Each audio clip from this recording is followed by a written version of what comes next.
C'est difficile à imaginer pour des Français de ma génération, de celle de nos parents a fortiori, qu'un pays aussi grand, aussi puissant que la France, qui était 5e puissance mondiale, pourrait un jour arriver à ses extrémités.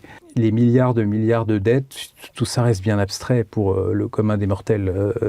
C'est déjà compliqué à imaginer pour nous, c'est encore plus compliqué à imaginer. Je crois que les gens sont persuadés que d'une manière ou d'une autre, l'État payera toujours. Et si c'est pas l'État qui payera, ce seront les plus riches.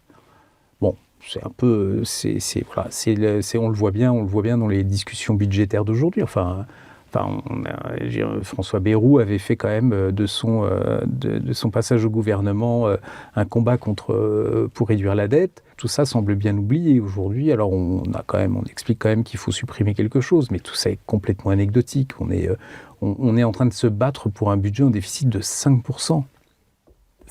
On n'arrivera probablement pas à tenir d'ailleurs, mais on verra. Mais c'est quand même assez baroque. Je pense que pour l'immense majorité des Français, tout ça reste très très abstrait. Comme c'était très très abstrait pour les Grecs avant la grande crise financière, où il y avait quand même déjà des économistes qui expliquaient que tout ça n'était pas très viable.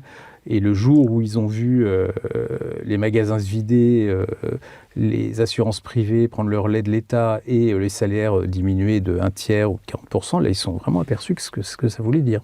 On en est loin, évidemment, j'espère.